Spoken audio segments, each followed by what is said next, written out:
బాల్య స్వరూప భగవాన్ సావిత్రి పరబ్రహ్మ స్వరూపానికి వదిలి గారు అవుతారు ఆవిడ. కృతజ్ఞ గురువు గారు అట్టా వస్తున్నారు మీదకి. అమ్మ బాబోయ్, అయ్య బాబోయ్, చక్కబాక బాబోయ్, ఇవన్నీ పడిపోతాయి బాబోయ్, అయ్య బాబోయ్, అయ్య బాబోయ్, అయ్య బాబోయ్, అయ్య బాబోయ్, అయ్య బాబోయ్, అయ్య బాబోయ్.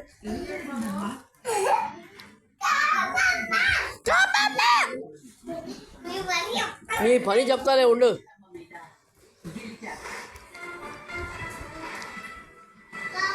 కామమ్మా